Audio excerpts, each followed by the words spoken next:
Olá, sejam bem-vindos a mais um episódio da Oncogeriatria Brasil Convida. Eu sou Lucila Pontes e vou te acompanhar nesse episódio.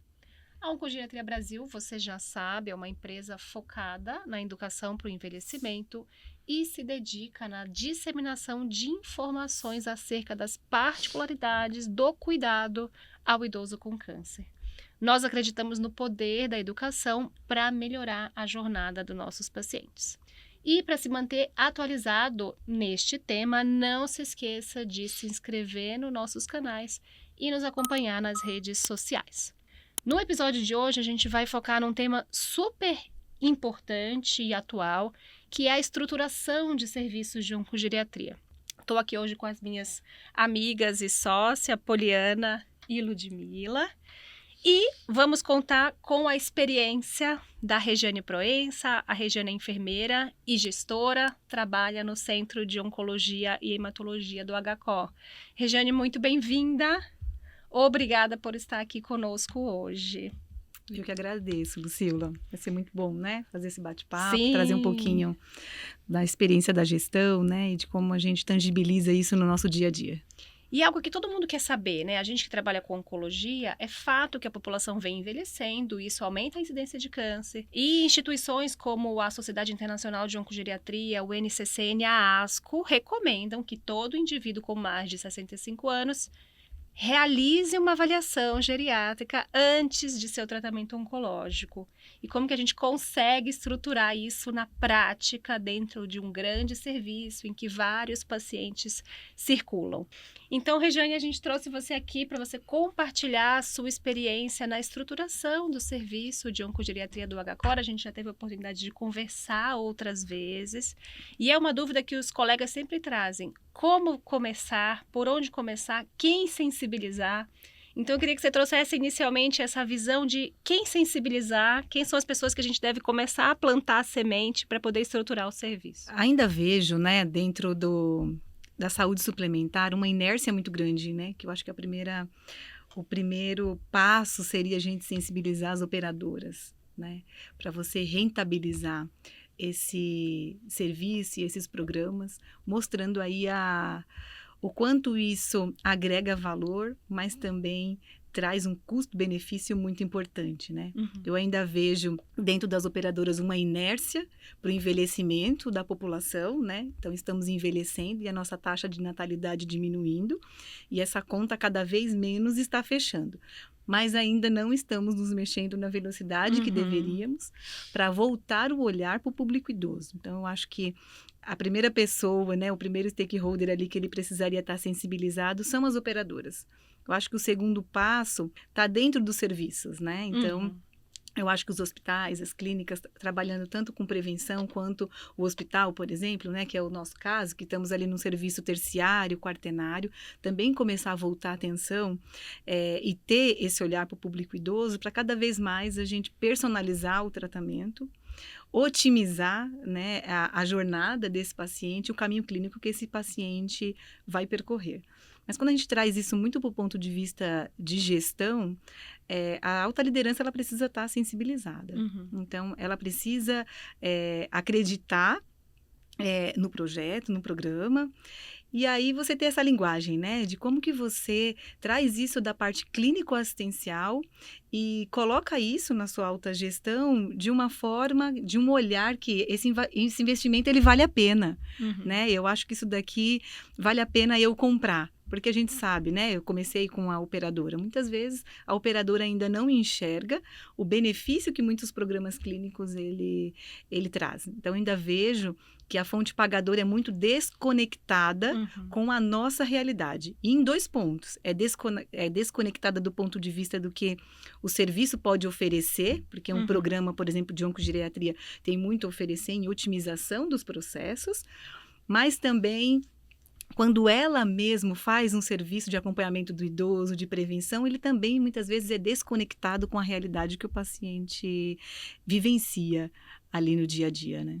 Eu tenho a impressão que as operadoras não se dão conta de que elas evitam custo futuro, né? Das complicações que esse paciente possa ter lá na frente no seu tratamento. E às vezes Sim. esses custos são muito maiores do que o custo que ele teria tido para promover o acompanhamento, né? É o desconhecimento mesmo desse público, né? O que o público idoso hoje ele consome, né? Dentro de um serviço de saúde.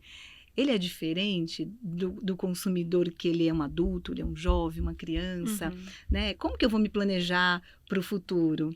Então, você ainda tem muita dificuldade de, por exemplo, se eu tenho um programa de oncogeriatria, né? E eu consigo diminuir a vinda desse paciente para pronto-socorro, eu diminuo queda, eu tenho um desfecho melhor quando esse paciente é acompanhado. Mesmo que eu mostre os indicadores, nós ainda temos dificuldade de rentabilizar. Né? E de trazer isso para uma experiência mais rentável, porque isso também seria um sucesso muito maior dentro das organizações, né? A gente conseguir, porque hoje, muitas vezes o investimento ele fica só para o serviço prestador, né? E aí tem essa dificuldade. A gente tem uma experiência no HCOR, porque o HCOR ele tem um público muito idoso, a gente tem o programa Mais Idoso, né, que faz um acompanhamento, aí eu já estou, né, fora ali da oncologia, mas hoje a gente tem algumas operadoras que você consegue que, né, compraram essa ideia e ao longo do tempo elas vão saindo, aí chega um auditor novo que não enxerga proposta naquilo, não enxerga valor naquilo, aí vai tirando, e aí os pacientes, né, vão aderindo, vão ter que sair do programa. Então a gente ainda está numa fase de maturidade que eu acredito que ao longo dos tempos, na força, né? Vai ser realmente na dor que talvez consigamos alguns ganhos, né? Em relação a isso. Eu acho que a mensagem principal para quem está nos ouvindo e quer iniciar isso no seu serviço é que você vai ter que vender a ideia. Tem que vender a ideia. E aí, dependendo para quem você vai vender, é com um discurso. Então, para o operador é um, para o gestor é outro. E a gente também tem que lembrar que os estudos que comprovam custo, efetividade, melhora de desfecho são recentes, né? Da ASCO de 2020 para cá. Então, tem o quê? 4 anos, né? Então, a gente está aqui nesse papel de divulgar essas informações. Então, a hora que você for conversar com o seu gestor, leve os dados de custo-efetividade, por exemplo. É isso mesmo. Aí, a hora que você for conversar com a sua equipe, que vai estar ali no dia a dia com o paciente, você leva outros dados, qualidade de vida, valor, né? Menos ida pronto atendimento, mais pacientes que conseguiram completar o tratamento. Então, mesmo. Acho que tem que vender para os dois lados. Né? Porque hoje, né, é um papel que é muito difícil quando você é gestor, né? Quando você tá na autogestão, você também precisa pensar na sustentabilidade do serviço. Então, você vai investir naquilo que realmente é sustentável, né? Existe esse pilar e ele é muito importante. Então, não vá só na emoção, né? Isso. Porque quando você é da assistência e você é clínico, é verdade. Você coloca ali, né, aquele planejamento lindo, maravilhoso, que você vai construindo muitas vezes ali com a equipe, e isso também é muito importante. Quando você vai construindo tudo isso, traga isso para a realidade, conhecendo o seu perfil. Mas é idoso. Não, o idoso que eu atendo no HCOR tem um perfil. O idoso, né, que eu atendo lá no Einstein pode ter outro perfil. O caminho que cada paciente vai percorrer, ele é muito diferente de cada. Porque, deu certo lá, eu vou pegar o que a Regiane fez, então, e a gente vai aplicar. E muitas vezes não dá certo, né? Mas quando você vai falar com o gestor, só leve números. Mas olha, o programa o paciente vai amar. Eu já vi várias vezes. Amar. Você pensa que agora ele vai ter um enfermeiro ali acompanhando toda a jornada dele. É lindo para você, que é assistencial. É lindo para mim também. Se eu pudesse viver só disso, a gente, né, ficaria só trabalhando com jornada do paciente, com desfecho, com PRANS, com PRONS, né? Mas o gestor, ele não quer saber. E muitas vezes ele nem é da área da saúde, né? Sim, não entende essa linguagem. Né? Ele precisa fazer a conta fechar, né? Ele precisa fazer a conta fechar. Então, ele tem que entender que aquilo ali agrega. Mas agrega custo-efetividade, né? Então, tá importante. Vá sempre colocando seus indicadores, né? Legal. Né? Eu acho que é o principal. Todo programa, para dar certo, ele antes, durante e depois, ele tem que ser mensurado. Mas ele é muito importante. Mas é importante o quê? Como é o seu antes? Como vai ser os seus indicadores de processos para você fazer correção de rota? E aí depois, o quanto eu vou provar que esse programa dá certo? Porque quando a gente começa, você desenha um projeto piloto. Você começa muito pequeno e ao longo do tempo ele vai adquirindo robustez, né? E aí você vai ampliando, você quer ir além. E é isso que você depois vai ter que comprovar. Nossa, o programa deu certo, agora eu acho que eu preciso de mais uma pessoa exclusiva para esse programa, porque antes eu dividia, né? Porque a gente no começo é assim, eu não vou construir um serviço, em todos os serviços, né, funciona dessa forma. Então, eu já tenho toda uma equipe montada, tá tudo ótimo, lindo, maravilhoso. Não, você começa com o que tem. Nunca seja impeditivo para você, que é gestor, né? Ah, eu vou começar, eu preciso ter tudo na mão para começar. Não, comece com o que você tem. E o indicador vai começar a comprovar o que você precisa para ir, né, dando robustez para esse programa, para incrementando esse programa. E aos poucos você vai trazer. E durante esse seu processo que você fez o projeto piloto, conta um pouco mais pra gente se houve mudança nos indicadores ou se os primeiros indicadores que você tinha selecionado para ver a robustez e esses desfechos de custo-efetividade foram suficientes. Nenhum indicador que nós começamos a mensurar eu modifiquei ainda. O programa tem 6, 8 meses, ainda é muito cedo para algumas coisas, né? Nós precisamos, na verdade, incrementar mais alguns indicadores, porque conforme você vai ajustando algumas etapas desse acompanhamento, você vai precisando também ajustar o indicador, mas o indicador ele vai mostrando para você o que você precisa ali fazer de correção. Então, ele precisa ficar ali por um tempo, pelo menos 1 ano, 2 anos, para você realmente falar deu certo ou não, né? Hoje a gente já vê necessidade de colocar algumas outras coisas, já de fazer alguns outros incrementos e começar a mostrar mais o lado do desfecho para o paciente, a qualidade de vida. Então, no começo, a gente trouxe muito, principalmente a redução de queda, porque queda, aumento dos dias de internação, prorrogação do tratamento, porque um paciente caiu, é um paciente comórbido, e aí ele vai ter muitas sequelas e desfechos, né, em relação a isso, isso é muito danoso. Porque a queda já é danosa, né? A queda no paciente idoso é mais ainda. Então, a gente começou a mostrar dias de internação, mas principalmente o quanto eu consigo tirar esse paciente do pronto-socorro. Quando você tem uma pessoa ali olhando esse paciente mais de perto, muita coisa você consegue fazer ambulatorialmente, precocemente, e isso reduz também, né? Os dias de internação. Então, isso é importante olhar. Então, você tem que ter ali... Eu, por exemplo, como a gente não tinha o programa... eu não tenho como comparar, mas antes, né? Porque as pessoas também perguntam muito, tá? Mas se você não tem nada do antes, como que você começa agora, então, a construir um serviço e você vai começar um indicador? Então, você sempre vai ter 2 cenários. Eu tenho um cenário que provavelmente eu tinha alguma mensuração, e aí hoje eu consigo comparar com a implantação do programa, mas também eu posso ter aquele cenário que eu não tenho dado nenhum. Eu cheguei aqui, né? Aí a pessoa fala que era a terra de ninguém. Eu comecei do zero, né? Desbravar esse mar. Então tem as duas coisas. No HCOR, nós não tínhamos. Então não tínhamos um acompanhamento, mas nós tínhamos um norte, porque... Já vinha com a Lucila, né, há muito tempo já conhecendo um pouquinho do perfil, então a gente fez um levantamento do perfil. Como nós fazemos outros tipos de acompanhamento dentro da oncologia, então eu já sei o percentual hoje do quanto o paciente cai. Então, dentro do meu serviço, por exemplo, queda, eu já mensuro queda no geral. Dentro disso, a gente já começa a estratificar como que é essa queda no paciente idoso. Então, eu já tinha mais ou menos ali uma meta e qual é ali dentro do HCOR, por exemplo, o quanto o meu paciente cai. O que a gente fez? E o programa? Será que a minha meta do programa comparado, né, a meta institucional do paciente acima de 75 anos, ela está como? Então, a gente começou a perceber que o paciente 75 mais acompanhado pelo nosso programa, ele cai menos do que os pacientes 75 mais do hospital como um todo. E aí eu tenho intervenção, por exemplo, da nossa fisioterapeuta, então a gente construiu ao longo do tempo uma escala que o fisioterapeuta faz adaptada para o paciente idoso, porque hoje o protocolo institucional ela é uma escala geral. Então, nós começamos a ter um olhar diferente para o idoso e aí você percebe que essas adaptações, elas fazem diferença. E eu já tenho, por exemplo, um indicador que tem dentro da navegação, que é o quanto esse paciente hoje procura o pronto-socorro do ponto de vista para manejo de sintomas, em decorrência da doença, ou se ele vem para o meu pronto-socorro por qualquer outro tipo de comorbidade. Eu já tinha esse indicador. O que eu fiz foi, será que o meu paciente idoso hoje vem menos agora? do que, por exemplo, já tem o meu paciente geral, e aí a gente vai correlacionando. Então, quando eu falo muito de indicador, ele é muito personalizado para cada instituição, né? Essa é a minha realidade, esses dois. Mas nas nossas discussões, que a gente tem dentro do programa, várias outras coisas foram surgindo e a gente foi tendo outras ideias.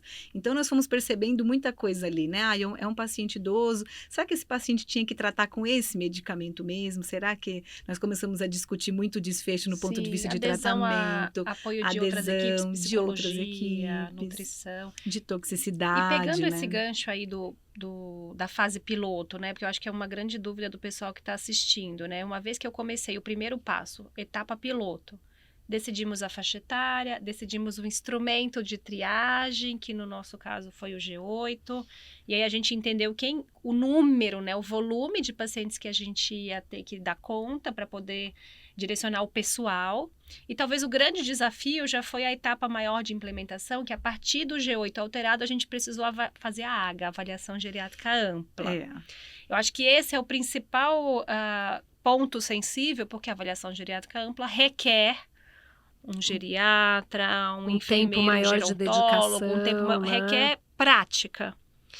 A gente teve a sorte que a gente tem no nosso programa uma equipe muito forte de gerontologia, a Adriana, que já fazia isso, e ela treinou nossas enfermeiras navegadoras. Ano passado, na ASCO, teve uma sessão sobre implementação de serviços de oncogeriatria, o Andrew Chapman estava lá, oncologista da Filadélfia, que a Ludmila teve o prazer de estar com ele, e ele trouxe essa questão. Perguntaram para ele quem é o seu principal aliado na estruturação. Ele falou as enfermeiras. Né? Então, compartilhe um pouco dessa experiência, né? Porque também aqui eu vou aproveitar, existe uma crítica grande de vários especialistas. Mas quem está fazendo essa avaliação?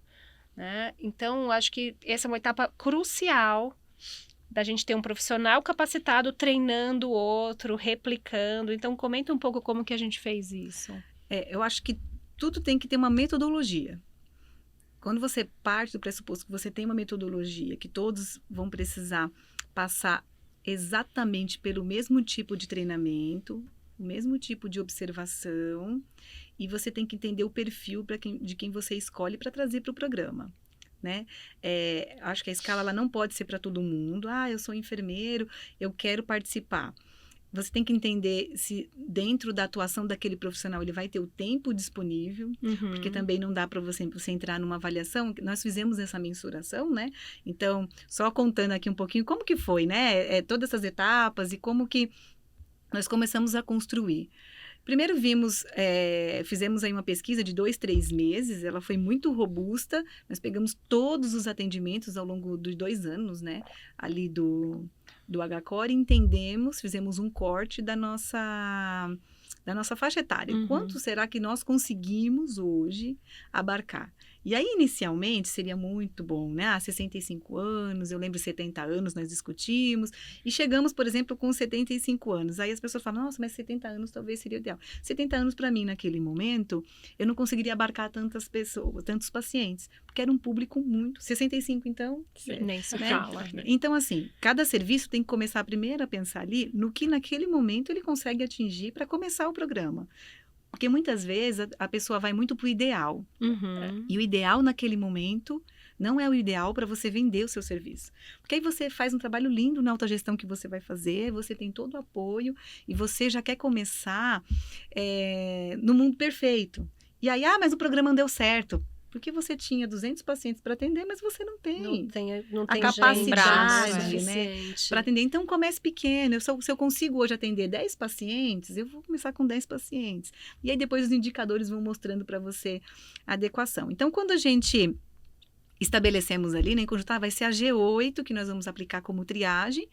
Aí discutimos que a G8 não. A G8 dá para qualquer enfermeiro que está na linha de frente com o paciente fazer a aplicação. Como lá temos a navegação, mas a navegação acho que dentro dos principais serviços já é uma realidade, cada um com a sua atuação, mas hoje, muitas vezes o enfermeiro ele já está mais próximo do paciente pelo sistema de navegação. Colocamos que o navegador, ele seria esse enfermeiro para fazer essa pré-triagem. Então, o paciente passa com o médico, o enfermeiro faz a triagem desse paciente com a G8 e ali ele dispara. Você pode fazer essa comunicação, né, com a sua equipe, em como isso vai percorrer, né? Essa comunicação vai percorrer dos pacientes que precisam ser avaliados pelo enfermeiro especialista de N formas. Então, ali a gente colocou que elas fariam no sistema. Hoje, quando faz no sistema, o sistema já dispara um alerta para essas duas enfermeiras que hoje fazem a AGA. E aí nós começamos ali a entender um pouquinho da demanda no nosso público. Quando escolhemos a AGA, exatamente. Eu acredito que hoje, muitas vezes, você pode não ter um enfermeiro muito voltado para a oncogeriatria, mas hoje a maioria dos serviços hoje, eles já têm ali um serviço, pode ser tímido ou não, de geriatria, de um geriatra ou uma pessoa geronto, né, voltada, que também pode ser um apoio, que foi o nosso caso também, né? Então, quando a gente foi treinar a equipe, é importante que você, gestor, também vá ser treinado. Você precisa entender o quanto isso vai demandar de tempo, Sim, o quanto você claro, vai precisar tirar essa complexidade. pessoa, né? Não deixe também ali, muitas vezes, só para a equipe operacional tangibilizar tudo isso e tentar colocar isso na prática, né? Isso é papel do gestor também. Porque muitas vezes, vai lá, faz a AGA. Então, o paciente ficou esperando 2 horas, porque eu tinha, né, outros afazeres para fazer, e 1 hora eu não consigo. Então, é você como gestor que, quanto tempo eu vou tirar essa pessoa da área, para essa pessoa se dedicar a isso, e quem vai fazer essa cobertura, Redistribuir né? a E função, vou redistribuir as tarefas, né? Porque a pessoa também não pode estar ali fazendo uma avaliação e pensando, eu tenho que voltar logo para o meu outro serviço. Preocupada, porque tem outra coisa Né? para fazer. E isso é né? muito importante, né? Então, quando essa profissional ela foi fazer o treinamento, a gente escolheu ali 2 pessoas que gostavam muito de geriatria, na verdade, inicialmente, e que toparam fazer. Então, nós começamos a mensurar o tempo. Quanto tempo a Adriana, que era especialista, ela leva para fazer? Então, ela começou a ir no quarto e as 2, né, enfermeiras, elas começaram a ir e acompanhar. Então, ela fez, eu acho que quase 10 avaliações e as meninas só observando. Como é que você se comporta? Mas o paciente, ele vai te perguntar isso. Muitas vezes você está seguindo aquele roteiro, mas ele vai sair do roteiro como eu trago ele para aquele roteiro novamente, porque é aquilo ali que eu preciso mensurar, independente para onde a conversa vai, né? Eu preciso dessas informações e ela foi fazendo tudo isso. Ela fez um laboratório com as meninas, né? Depois nós pegamos um N e colocamos. As meninas vão fazer, as especialistas que vão ficar dentro do programa, e a Adriana vai fazer a validação. E aí a Adriana já pode fazer sozinha, eu acho que as pessoas estão validadas. Então, nós escolhemos uma pessoa dentro do ambulatório, então, quando o paciente está ali no nível ambulatorial, ele já passa com ela, e escolhemos uma pessoa para fazer isso na internação também. Então, a gente hoje já sentimos a necessidade que a gente precisa treinar pelo menos mais 2 pessoas para fazer essa cobertura. A gente teve a saída de uma das especialistas e agora estamos treinando outra pessoa, mas quem ainda vai fazer essa validação vai ser sempre o especialista, que é essa enfermeira. A gente deixou para uma pessoa fazer essa validação e a metodologia ela vai ser sempre a mesma para a gente sempre garantir a acurácia da escala e que ela realmente está sendo bem aplicada, né?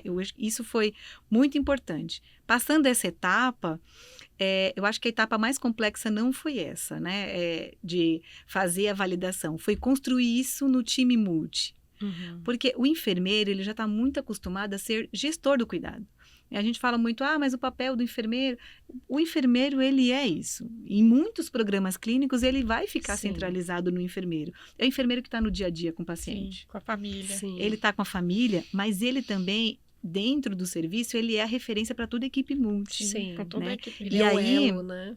Ele é o esse elo. enfermeiro, ele sempre precisa entender esse papel. Então, sempre quando você busca uma pessoa para implantar um programa que vai ter muitas interfaces, procure uma pessoa que entenda que ele é um gestor da clínica daquele paciente e é ele que vai precisar direcionar. E aí, a etapa seguinte foi, eu queria um fisioterapeuta nesse serviço, um farmacêutico nesse serviço, um psicólogo nesse serviço, porque eu quero ver esse paciente holisticamente, eu quero que ele seja visto em 360, né? E isso foi sonho idealizado, tá? Isso foi um sonho meu, porque a gente começou primeiro, vamos aplicar G8 e minimamente vamos ter esse enfermeiro fazendo a AGA e tendo interface com os médicos, né? De mostrar o serviço. Mas aí depois a gente foi construindo e foi querendo ir além, né? Mas é assim que funciona, né? Devagarinho, um passo após o devagar. outro. Se a gente já quer começar com tudo pronto, a chance de dar errado é muito grande. E aí, uma outra etapa que também é fundamental é comunicar este resultado. não só para o médico, mas para toda a equipe, para que cada um contribua na linha de cuidado daquele paciente, né? A forma como a gente encontrou foi colocar ali no nosso prontuário eletrônico, mandar pelo e-mail, mandar para o WhatsApp. Mas eu acho que também uma etapa fundamental é o retreinamento, a educação. Uma vez que a gente estruturou o programa, envolveu os profissionais, a gente tem que conversar sobre oncogeriatria. Então, a gente tem reuniões mensais em que a gente coloca cada pessoa da equipe multidisciplinar para falar sobre o seu papel, né? Então, acho que assim, a educação depois para perpetuar e sensibilizar os profissionais é fundamental. Você tem que falar sobre isso. Uhum. Quando você implanta um programa e ele é muito novo, ou ele é uma ação muito inovadora, ele precisa fazer parte da cultura daquela equipe. Uhum. Porque senão, nós implantamos quantos projetos que você implanta e se perde ao longo do tempo. Sim. Então, por muito tempo, e muitas pessoas enxergam isso como muito desgastante, né? Mas eu toda hora tenho que estar falando a mesma coisa, vai falar a mesma coisa. Se você quer implantar um serviço de oncogeriatria, fale disso 2 anos, 3 anos. Um dia isso vai ficar intrínseco, um dia, né? Talvez eu não precise cobrar tanto, eu não precise monitorar que as pessoas façam. Mas por muito tempo, você vai precisar investir. Isso é um gasto de energia muito importante que a liderança ela vai precisar ter. Né? Porque são pílulas, né, diárias. É isso mesmo, né? Então, todos os dias a gente tem que estar alimentando. Então, como que a gente escolheu? Hoje eu sou gerente, então eu não estou ali no dia a dia da equipe. Mas como que a gente monitora? Se a equipe está fazendo, se realmente o programa está tendo adesão. A gente centralizou nos 2 enfermeiros, que aí eles vão fazendo todo o controle, mas hoje a gente usa, na minha experiência, né? A gente usa o REDCap, então, algumas escalas, como elas estão dentro do TASI, quando as meninas preenchem, já gera um disparo. Então, a gente construiu de uma forma que, dependendo da pontuação que dá na AGA, ela já dispara para a Nutri, ela dispara para o psicólogo, ela dispara para o farmacêutico, todos disparam para o farmacêutico, porque o farmacêutico faz a avaliação de conciliação medicamentosa, de polifarmácia em todos os pacientes. Então, ela tem esse disparo. Então, a gente sabe para quantos pacientes estão entrando ali dentro do programa e os profissionais que eles têm que responder.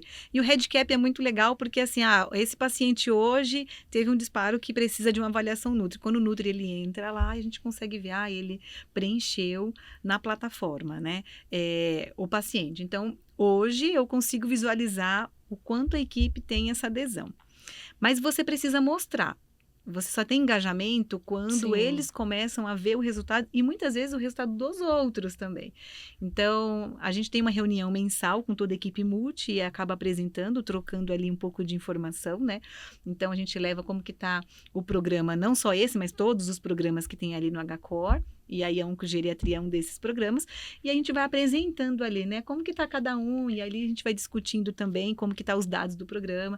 Então, não deixe, né, não acho que não é relevante, todo mês eu estou ali mostrando quantos pacientes entraram, como que foi o desfecho, deixar a equipe trazer também, né, as melhorias, porque muitas vezes a sua equipe também vai trazer ideias que naquele momento você também não vai conseguir implementar. Isso é um ponto muito importante para quem quer implementar. As pessoas, quando são convidadas, né? Vamos construir um programa, mas elas trazem muitas ideias. E aí, muitas vezes, você como gestora fala, isso aqui nesse momento não. Ou talvez eu conheço já o serviço, porque a gente conhece o outro lado da gestão, né? Isso aqui não vai ser factível. E aí, com muito cuidado também, a gente tem que ter muito discernimento e tato para não ir podando as ideias e frustrando as pessoas ao longo do programa, do que vai trazendo também, né? E outra coisa é, assim, as pessoas também perguntam muito, né? E quem paga essa conta, né? Como que é a sensibilização das operadoras? Se paga a AGA, se vai pagar esses, né, profissionais da fisioterapia, da nutrição, da psicologia. Então, é uma coisa também que eles perguntam, né, bastante como que a gente consegue manter o programa, né, funcionando bem. O tratamento em si, hoje, qual é a rentabilidade dentro da oncologia e o desfecho que hoje, né, e o que nós mostramos? A rentabilidade, ela está no tratamento, a gente sabe. Muita coisa hoje que eu entrego dentro da oncologia, ela não tem uma rentabilidade pontual, principalmente para a equipe multiprofissional. Então, todo serviço hoje que tem um serviço de psicologia, serviço de fisioterapia, ou que faz algum programa, ele está embutido dentro do tratamento do paciente. Então, eu acho que a primeira coisa é isso. Lá no começo, que a gente começou a conversar, né, eu fui muito enfática de dizer, as operadoras ainda têm uma inércia muito grande, e aí eu falo do envelhecimento como um todo e da importância dos programas, mas isso não está voltado também só para geriatria, para o envelhecimento, é para tudo, né? Todos os programas que você... Hoje é muito pontual, então, por exemplo, se eu hoje quiser que esse serviço ele seja rentável, eu vou ter que ir de porta em porta, então eu vou ter que ir lá na Bradesco tentar negociar, que vai me pagar valor X. Aí depois eu tenho que ir lá na Sul América, que vai também, e aí a negociação tem que ser muito pontual, né, de cada um. O programa de oncogeriatria hoje, ele não é rentabilizado, então nenhuma operadora hoje paga por esse serviço. Então, hoje, o que o HCOR ganha com isso? Ele ganha em outras coisas. Ele ganha no meu NPS, que é, né, que nós temos aí um bom NPS, o paciente ele fica muito satisfeito, ele ganha em desfecho, ele ganha em valor, e ele ganha no custo-efetividade do que hoje eu demando de dias internado. Por quê? Quando você interna um paciente para fazer tratamento é X. Só que eu sei também hoje que se eu interno um paciente, por exemplo, para fazer um controle de sintomas, será que eu ganho tanto assim? A gente sabe que não, né? Dependendo do que o paciente vai consumir do meu serviço, da minha diária global, eu perco e não ganho. Então, é isso que muitas vezes, do ponto de vista eu tenho motivos para internar esse paciente, eu quero que ele esteja no meu serviço por N coisas. Eu quero que ele venha tratar, eu não quero ele aqui, por exemplo, internando ou tendo intervenções que não me são rentáveis. Por toxicidade, por exemplo. Sim, entendeu? É tão rentável? Não é. Eu tenho que dar, né, antibiótico e outras coisas, seja o que for. Então, sim, ele tem um custo-efetividade muito importante nesse quesito. Mas nós queremos chegar, tá? Né? Um dia que a operadora entender tudo isso, será acho que a gente ainda está perfeito. vários passos atrás antes de tornar isso um produto. Um produto, é Mas isso mesmo. Mas acho que é um caminho. E aí, Regiane, para finalizar, eu queria que você deixasse assim um recado, uma dica para quem na segunda-feira for querer estruturar seu programa de oncogeriatria. Eu acho que primeiro estamos à disposição, né? Coloca lá a Regiane Proença no LinkedIn, pode me acessar. Algumas pessoas já às vezes vêm perguntando, né? Mas posso conversar um pouquinho mais sobre isso? Podemos conversar. Eu acho que algumas coisas elas vão se fortalecendo quando a gente vai criando comunidades, vamos falando sobre o assunto. Exatamente. Mas parece que eu construo o programa e ele é meu, né? Não patenteei. Então, vocês podem... Repete, por favor, você pode repetir esse recado para o mundo, né? Ele não está patenteado, então também estou disponível para ajudar aí quem quer fazer a implementação do serviço. Mas eu já falei, né, em outras oportunidades, né? Se você quer implementar, saiba como vender isso de formas diferentes. Então, né, muitas vezes a ideia de implantar o serviço não vai sair nem do seu gerente, nem da alta gestão. É uma dor sua que está no dia a dia. Né? Aquele enfermeiro que vê ali todos os dias, né? Conversa com o paciente, vê o desfecho. Nossa, mas se ele tivesse um olhar diferente, talvez fosse o tratamento diferente. É o médico que ainda não é um gestor. Então, como que você vai falar, né? Como que você coloca?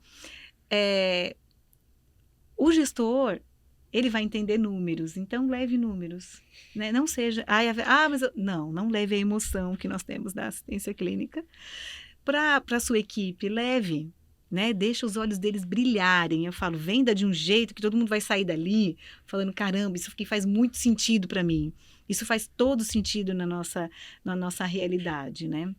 Você tem que ter marketing. Eu falo que hoje, né, o profissional, ele não é só médico, ele não é só enfermeiro. Eu não estou hoje mais nesse mundo de, tá bom, eu sento aqui e atendo no consultório. Não, a gente só vai sobreviver, vender, se a gente começar também a olhar isso como negócio. É um negócio. Pensa que isso é um negócio que você quer vender.